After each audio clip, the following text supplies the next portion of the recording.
우리 하나님 말씀 잠언서 3장 1절에서 12절 말씀을 같이 봉독을 했습니다. 우리 신앙인의 길과 복이라고 하는 제목으로 우리 하나님 말씀 증거하겠습니다.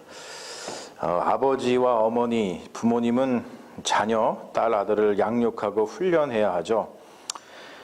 자식에 대한 양육과 훈련을 다른 사람에게 맡기는 일은 굉장히 어리석은 일입니다. 현대인들은 자식에 대한 양육과 훈련을 남의 손에 맡기는 일을 좀 너무 손쉽게 생각하는 것 같아요. 우리가 잉여의 시간이라 그러죠. 그리고 잉여의 재산이 생겨난 덕에 이제 학교 제도가 생겨났는데 그 학교 제도가 생겨난 이래로 자녀 교육은 굉장히 남의 일이 된 듯 합니다. 가장 좋은 교육기관과 장소는 가정이죠. 이것은 아무리 강조해도 지나치지 않습니다. 가정에서의 교육에 성공하면 사회에서도 성공하지만 가정에서의 교육이 실패하면 아무리 좋은 학교를 다녀도 사회적 성공을 거두기 쉽지가 않습니다. 물론 부모 밑에서 건강한 가정교육을 받지 못한 사람들도 성공한 사례가 많이 있어요. 하지만 그들의 삶을 들여다보면 그들의 삶 속에서는 반드시 부모와 같은 역할을 해주는 어떠한 존재가 있었다는 것은 널리 알려진 사실이죠. 가정 공동체와 교회 공동체는 아주 매우 긴밀하게 연결되어 있습니다. 그러나 가정에서 신앙교육이 이루어지지 않고 그리고 교회에서 이루어지는 신앙교육으로 자녀가 잘 되기를 바라는 것은 굉장히 욕심이죠. 교회에서는 이제 신앙의 언어를 배우게 되는데 신앙의 언어를 배우긴 하지만 그 언어를 실제로 가장 많이 쓰는 곳은 그래서 그것은 이제 마음에 새기는 곳은 가정입니다. 교회에서 배운 신앙의 언어를 가정에서 가족들 간에 쓰지 않으면 그 언어는 우리 안에서 모국어, 머더 랭귀지라 그러죠. 그것이 되지 못합니다. 무엇이든 간에 이게 내면해야 된다 그래요. 어떤 모국어가 되지 않는 것은 실제 상황에서 실제 생활에서 큰 위력을 발휘하지 못합니다. 우리가 뭐 이야기를 할 때도 영어로 이야기할 때도 우리가 그것이 내면화 모국어가 아니기 때문에 어떤 상황에 대해서 그것을 금방 생각나서 이야기하기 힘들잖아요. 이제 그런 것처럼 억지로 기억해내만 하는 것들은 빠르게 흐르는 시간 속에서 없는 것이나 마찬가지라는 것이죠. 제가 도표를 하나 준비해 왔는데 오늘 말씀을 이렇게 도표로 정리를 하면서 그런 생각을 해봤어요. 우리가 이제 삶 속에서 원하는 것이 있고 또는 만약에 몸이 아픈 것이 있다면은 의사가 처방전을 주잖아요. 이 병을 고치려면 이 약을 먹어야 되고 이 병을 고치려면은 이 약을 먹어야 되고 어떤 뭐 처방전 같은 것이 있어요. 그런데 오늘 말씀도 보면은 이러한 삶을 살기 원하면 이렇게 하면은 된다라고 하는 어떠한 말씀의 처방전 같은 것을 우리가 볼 수 있죠. 그래서 여기 나와 있듯이 권고와 교훈이 있고 약속이 있는데 우리가 다 저런 약속을 받고 싶죠. 장수하고 평강을 누리고 은총과 존귀를 받는 자가 되고 싶고 우리가 평탄한 인생을 살고 싶고 전인적인 건강, 즉 육체적인 건강뿐만이 아니라 우리의 영혼까지도 건강한 그런 인생을 살고 싶고 그리고 풍요롭게 살고 싶고 그리고 아버지께서 우리를 사랑하시는 증거를 얻고 싶고 그것이 우리가 살아가면서 갖게 되는 어떠한 인지상정인 것 같아요. 어떤 이런 것들이 오늘 말씀 속에 다 이게 충만하게 들어있는데 저것들을 하나씩 좀 살펴보기를 원합니다. 잠언서 1장부터 9장은 아버지가 아들에게 전하는 10개의 가르침이 들어있어요. 그 중에서 우리가 함께 살피고 있는 이 3장의 말씀은 세 번째 가르침이 들어있는 말씀이죠. 보면은 여기 위에 1번하고 2번 같은 경우는 이게 전체적인 이야기를 하고 있는데 아버지가 아들에게 이렇게 말하고 있어요. 내 아들아 나의 법을 잊어버리지 말고 내 마음으로 나의 명령을 지키라 라고 얘기를 합니다. 사실 여기서 법과 명령은 이중적인 의미를 가지고 있죠. 아버지가 1인칭 소유격을 붙여가지고 나의 법이다, 나의 명령이다 이렇게 하는 것을 보면은 아버지가 인생을 살아가면서 경험한 그리고 깨달은 것들을 아들에게 물려주는 것이 될 수 있어요. 그리고 또 넓은 의미에서 또 다른 의미를 보자면 법과 명령은 우리가 잘 아는 모세의 율법, 하나님의 말씀을 의미하기도 합니다. 아들은 아버지의 법과 명령을 잊지 말고 즉 기억하고 지키는 것이 좋습니다. 왜냐하면 그러한 행위, 아버지의 법과 명령을 기억하고 아버지의 법과 명령을 지키는 행위, 이 행위는 아들에게 저기에 지금 보다시피 장수와 평강을 가져다 주기 때문에 그렇습니다. 사실 현대인들에게는 이 말이 외계어처럼 들릴 수가 있어요. 왜냐하면 현대인들에게 장수, 오래 사는 것은 의학의 발달 때문에 오는 것이고, 평강이라고 하는 것은 정치를 잘하면 정치의 안정으로 오는 것이라고 하는 생각이 굉장히 지배적입니다. 그런데 신앙인은 장수와 평강이 의학이나 정치의 발달로부터 오는 것이 아니라 아버지 하나님, 아버지의 법과 명령을 지키는 곳으로부터 온다라고 믿고 있다는 거죠. 여러분, 이러한 이야기가 굉장히 비과학적으로 들릴 수가 있어요. 하지만 생명이 무엇인가를 생각해 본다면 생명이 의학이나 어떤 정치가 만들어내는 어떤 것이 아니라 생명이라고 하는 것은 하나님께서 우리에게 주신 선물이라는 것을 성경의 가르침을 통해서 우리는 알고 있죠. 그런 것을 생각해 볼 때에 그 생명의 장수와 평강이 어디서 오는지 어렵지 않게 알 수 있다는 거예요. 당연히 하나님께서 우리에게 생명을 주셨으니까 그 생명의 장수를 주시고 그 생명의 평강도 주신다는 거예요. 생명에 더해지는 장수와 평강은 하나님에게서 옵니다. 게다가 평강 없는 장수는 오히려 저주가 될 수 있어요. 여러분, 오래 살면 뭐합니까? 평강이 없는데. 현대인은 의학의 도움으로 장수의 복을 누리고 있을지는 몰라도 평강이 자신들 안에 있다고 생각하지는 않습니다. 죽지 못해 사는 이들, 그리고 평강이 없어가지고 자신의 목숨을 스스로 내던지는 그런 사람들이 얼마나 많이 있습니까? 요 며칠 한국에서도 자살한 모녀의 이야기가 신문을 도배하고 있죠. 제주도에 3살짜리 딸하고 가가지고 몸을 던졌어요. 그래서 3살짜리 딸이 먼저 발견이 되고 며칠 있다가 그 어머니가 또 저쪽 방파제에서 발견이 됐어요. 그런 걸 보면서 무엇이 그들의 삶을 그렇게 비참하게 만들었을까? 그러한 것을 볼 때에 장수와 평강은 의학이나 정치에서 오는 것이 아니라 하나님에게서 오는 선물인 것을 우리가 알 수 있다라는 것이죠. 그리고 아버지는 아들에게 이러한 가르침을 주는데 두 번째 것입니다. 인자와 진리를 내게서 떠나지 말게 하고 그것을 내 목에 매어 내 마음판에 새기라 라는 말씀을 해요. 여러분, 우리는 목에 다이아몬드나 금 같은 보석 거는 것을 좋아합니다. 그래서 우리 목에 어떤 보석을 거는 것을 통해서 자신의 아름다움 또는 자신의 신분을 드러내려고 하죠. 하지만 성경은 목에 보석을 거는 대신에 인자와 진리를 걸라고 이야기를 하고 있어요. 굉장히 시적인 표현이죠. 아무리 아름다운 보석이 목에 걸려 있어도 그 사람의 목에 걸린 것이 그 사람의 은총과 존귀를 보장해 주지 못합니다. 그러나 목에 인자와 사랑이, 인자와 그 진리가 걸려 있으면 그 사람은 은총과 존귀를 선물로 받아서 누리게 된다는 거예요. 여기서 우리가 번역하고 있는 인자로 번역된 히브리어가 그 유명한 헤세드라고 하는 말이죠. 뭐 많이 들어보셨을 거예요. 여러분, 구약에서 헤세드라고 하는 것은 수백 번 나옵니다. 수백 번. 네. 구약에서 헤세드는 다양하게 번역이 되고 있는데 이 인자라고 번역하는 게 대표적인 예이지만 그 외에도 헤세드가 사랑으로 번역되기도 하고 자비로 번역되기도 하고 긍휼로 번역이 되기도 하고 선함으로 번역이 되기도 합니다.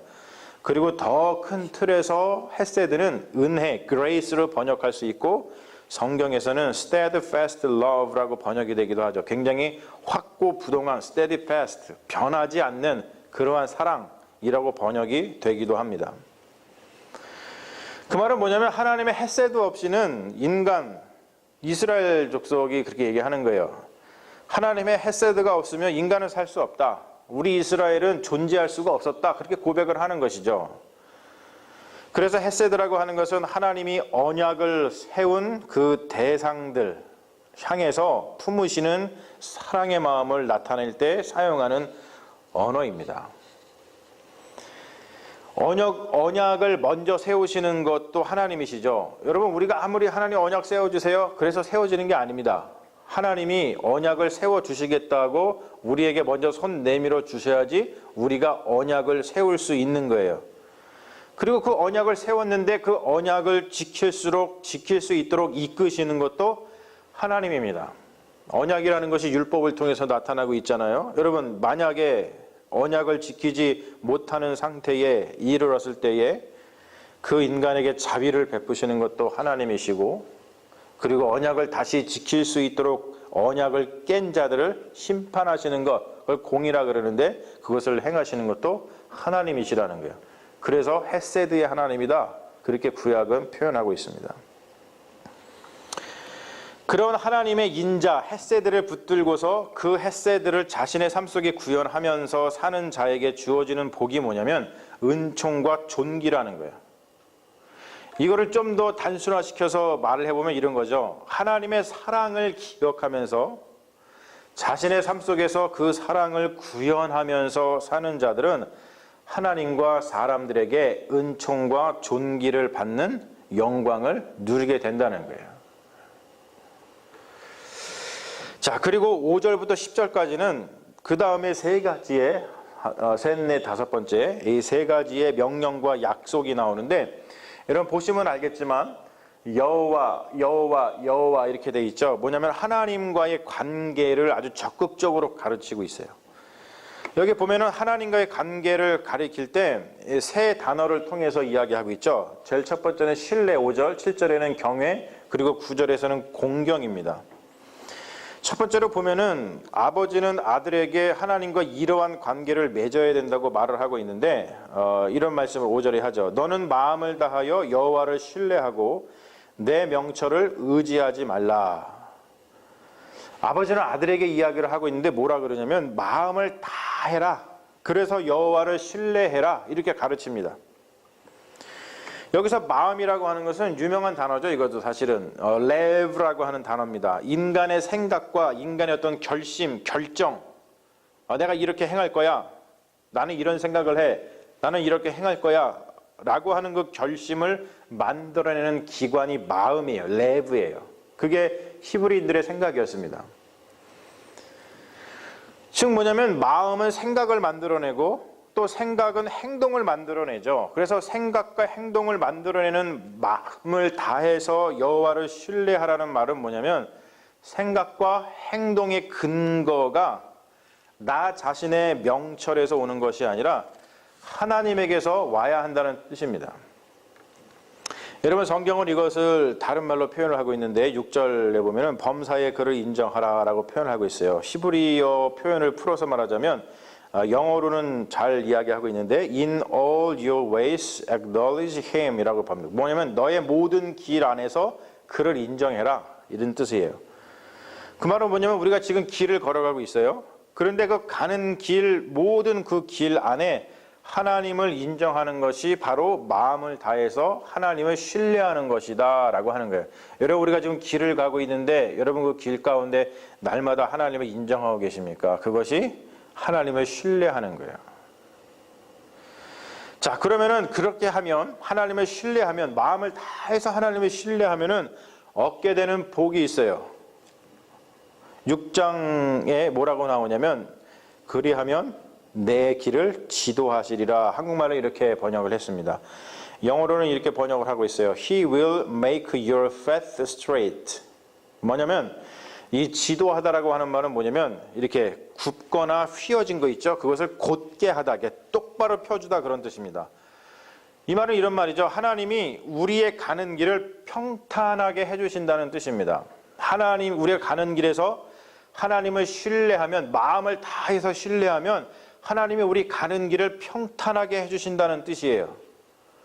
구불구불한 인생의 길을 곧게 펼 수 있는 방법은 마음을 다해서 하나님을 신뢰하는 데 있다라고 하는 것은 굉장히 큰 깨우침을 준다고 생각을 합니다.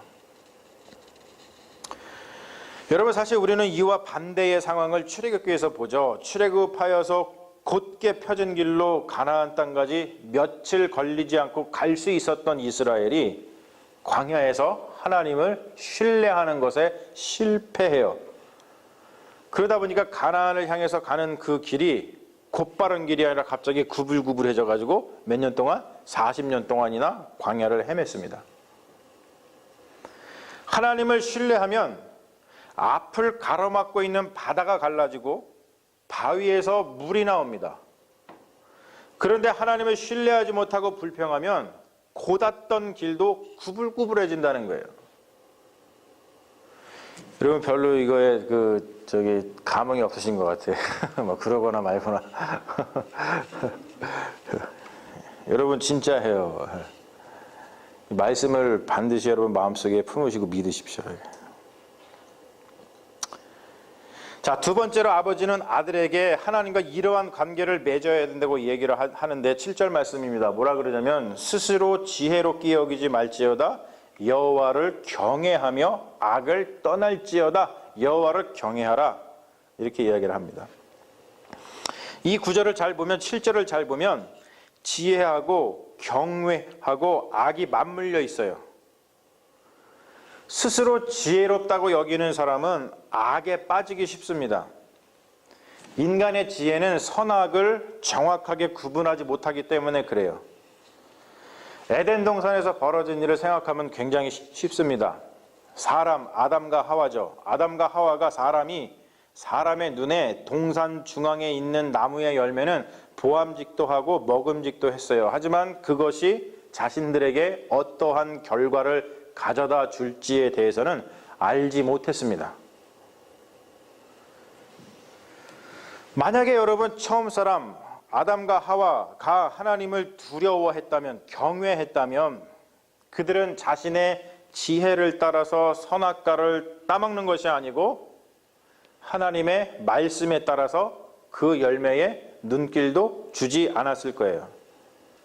여러분 이처럼 자신의 지혜를 따라서 행동하는 것은 매우 큰 위험성이 있습니다. 그래서 아버지는 아들에게 너 자신의 지혜를 따르지 말고 언제나 하나님을 경외하는 마음으로 조심하고 또 조심해라 라고 알려주고 있다는 것이죠. 스스로 지혜롭다고 여기지 않고 하나님을 경외하여서 악을 떠난 삶을 사는 자들에게 주어지는 복이 있어요. 저기에 있죠. 무슨 복입니까? 이것이 내 몸의 양약이 되어 내 골수를 윤택하게 하리라 라는 복을 말씀하십니다. 현대인들은 비타민을 먹으면은 건강한 육체와 이렇게 막 생명력 있는 영혼을 얻을 수 있다면 비타민을 엄청 먹어요, 저희가. 그런데 성경은 건강한 육체와 생명력 있는 영혼은 하나님을 경외하는 데서 온다고 이야기를 합니다. 여러분 스스로 지혜롭다고 여기면서 악을 행하는 자의 몸과 영혼이 성할 리가 없잖아요. 악을 행하면서 비타민을 열심히 먹어봤자 무슨 소용이 있겠습니까?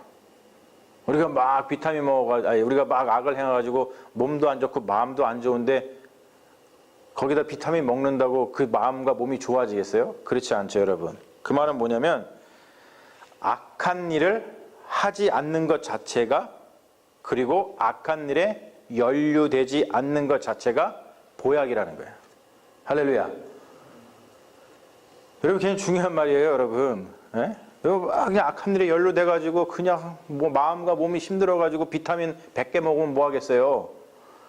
그래봤자 그게 보약이 안 된다는 거예요, 그렇죠? 예. 악한 일에 아예 연루되지 마십시오. 아예 악한 일을 하지 마세요. 그게 보약이라는 거예요, 그게. 얼마나 귀한 말씀입니까? 세 번째로 아버지는 아들에게 하나님과 이러한 관계를 맺어야 된다고 얘기하는데 9절 말씀이에요. 내 재물과 내 소산의 처음 익은 열매로 여호와를 공경하라 이렇게 얘기를 합니다. 여호와를 공경하는 것은 마음의 문제가 아니고 행동의 문제죠. 벌써 보면은 여호와를 공경하라라고 할 때 그냥 네 마음으로 여호와를 공경하라 이렇게 하지 않습니다. 뭐라고 해요? 앞에 재물과 내 소산물의 처음 익은 열매로 공경하라 이렇게 얘기합니다. 그 말은 마음의 문제가 아니고 행동의 문제라는 거예요. 여호와를 공경하는 것이. 성경은 여호와를 공경하는 것이 무엇인지 구체적으로 알려주고 있는데, 공경하라라고 하는 그 동사 히브리어는 카베드라고 하는 말인데, 이게 뭐냐면 무겁다, 엄중하다는 뜻이에요. 공경하다라는 것은 뭐냐면 상대방을 가볍게 여기지 말고 최선을 다해서 대하다, 그런 뜻입니다. 그러니까 처음 익은 열매가 레스트라고 하는 말인데, 이게 우리가 처음 익은 열매로 번역을 해서 그렇지, 이거를 레스트라고 하는 이 히브리어는 무슨 뜻을 가지고 있냐면 시간뿐만이 아니라 정도에 있어서도 최선의 것을 의미합니다. 최선의 것. 여호와를 공경하는 것은 최선의 시간과 최선의 물질을 드리는 마음에서 시작된다는 거예요. 여러분, 공경은 남는 시간, 남는 물질, 물건을 드리는 것이 아니라 최선의 시간, 최고의 물질, 이런 것을 드리는 것이 공경이다라고 이야기를 하고 있어요. 여러분, 이게 사실 우리 현대인들에게 얼마나 마음에 와닿을까 싶은데, 여러분, 이런 의미에서 우리 현대인들에게 레저가 되어버린 신앙생활을 돌아보게 한다는 것이죠. 여러분, 한번 생각해 보세요. 하나님께 최고의 시간과 최고의 물질을 먼저 드리고 남는 시간에 자신의 할 일을 하는가? 아니면 자신들이 하고 싶은 것 다 하고 남는 시간을 하나님께 드리고 남는 물질을 하나님께 드리는가? 여러분, 사실 이런 것은 다른 사람 판단할 수 있는 것은 아닙니다. 그렇죠. 다른 사람이 판단할 수 있는 문제는 아니에요. 하지만 자기의 양심은 지금 내가 하나님을 공경하고 있는지 공경하고 있지 않은지를 내 양심은 판단할 수 있다는 것이에요. 그래서 여러분, 신앙생활도 양심적으로 해야 됩니다. 양심적으로. 상대방이 나를 공경하는지 respect라고 그러죠. honor라고 이야기를 합니다. 상대방이 나를 공경하는지 아닌지를 알 수 있는 방법이 뭐냐면 상대방이 나에게 최선의 것을 주는지 아닌지를 보면 알 수 있어요. 그리고 나 자신도 상대방을 내가 지금 공경하고 있는지 알 수 있는 것은 내가 최선의 것을 주는 것을 망설이고 있는지 아닌지. 여러분, 내가 만약에 상대방 공경하고 있어요. 내 저 사람을 리스펙트해요. honor합니다. 그러면은 내가 가진 것 중에 최선의 것을 주는 것에 대해서 망설이지 않겠죠. 네. 공경하지 않는다면은 최선의 것 주는 것을 아까워할 것입니다. 그리고 대개 공경의 마음은 상대방이 자신을 대하는 것을 보면 알 수 있는데, 자신의 능력의 한계 내에서 서로가 서로에게 최선의 것을 주고받는 관계가 아름다운 관계예요. 여호와를 공경하면, 즉 최선의 것을 드리면 받게 되는 복이 있는데, 그것이 풍요의 복입니다. 풍요의 복. 우리가요 막 풍요롭게 살기를 원하잖아요. 그런데 여호와를 공경하면 최선의 것을 드리면 받게 되는 복이 있는데, 그게 풍요의 복이라는 거예요. 여러분, 그럴 수밖에 없다고 생각을 합니다. 당연한 결과죠. 왜요? 최선의 것을 드리면 뭐가 올까요? 최선의 것이 오겠죠. 가는 말이 고와야 오는 말이 곱다. 너무나 당연한 결과 아닙니까? 예. 저는요, 목회하면서 가끔 이런 얘기 많이 듣거든요. 왜 하나님은 나한테 이렇게 하시냐고. 그럼 제가 사실 여기까지 말이 나오는 게 있어요. 여러분을 좀 보세요. 과연 여러분이 지금 최선의 것을 주님께 드리고 있습니까? 대개 그런 불평하는 사람들은요, 최선의 것을 드리지 않고 있음에도 불구하고 하나님께 최선의 것을 받으려고 하는 욕심쟁이라는 경우가 많이 있습니다. 근데 참 안타깝죠. 여러분, 너무나 당연한 거예요. 최선의 것을 드리면 최선의 것이 옵니다. 사람 사이에서도 마찬가지죠. 우리가 서로가 최선의 것을 주고받으면 삶이 풍요로워지는 법이에요.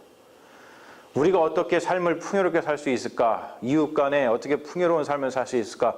우리 교회 내에서도 우리가 어떻게 이 교회의 삶을 풍요롭게 할 수 있을까? 다른 데 있지 않아요, 여러분? 어떻게 하면요? 여러분들이 가진 최선의 것을 드리세요. 주세요. 그러면 그 사람도 뭘 주겠어요? 당연히 최선의 것을 주겠죠. 풍요라고 하는 것은 이렇게 진실한 나눔을 통해서 온다는 거예요.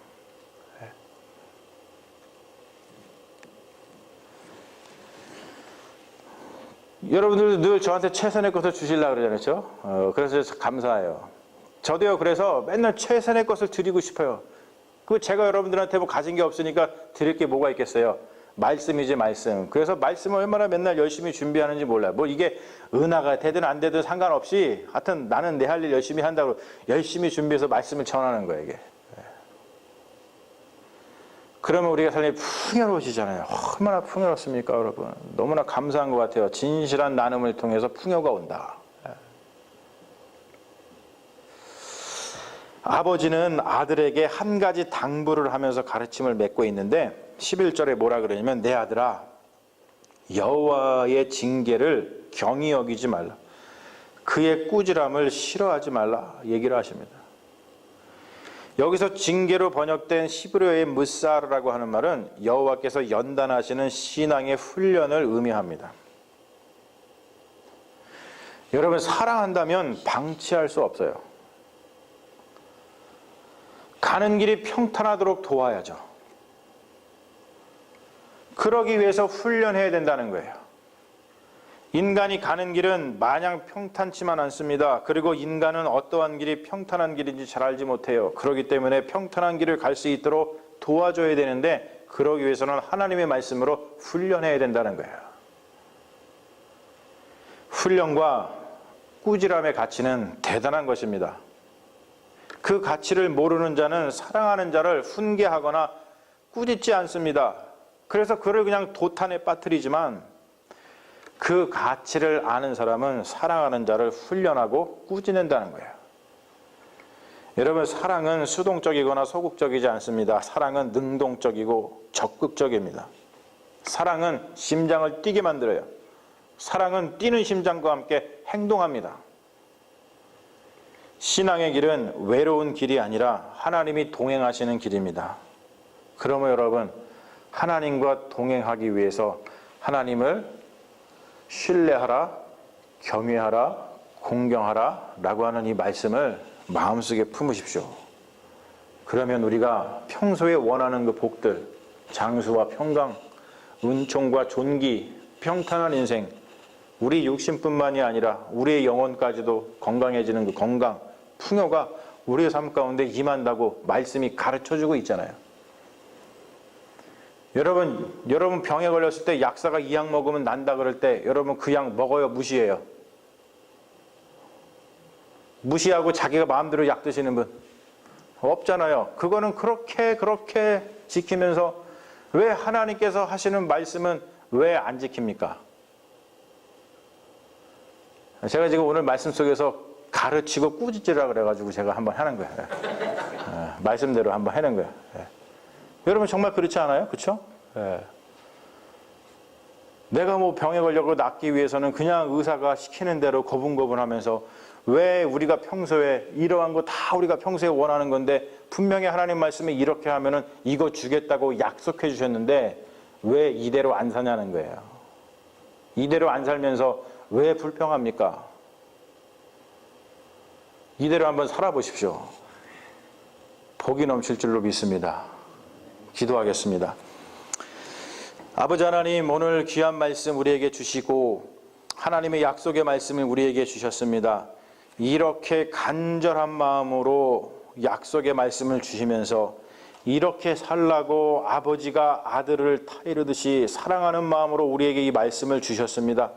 그 애타는 마음을 우리가 다시 한번 마음속에 품게 하여 주시옵시고 우리가 하나님의 말씀을 잘 지켜서 장수와 평강, 은총과 존귀, 평탄한 인생, 전인적인 건강, 풍요가 우리 삶 가운데 넘치게 하여 주셔서 하나님이 우리를 얼마나 사랑하시는지 깨닫고 하나님과 동행하는 삶을 살아가는 믿음의 자녀들 될 수 있도록 인도하여 주시옵소서.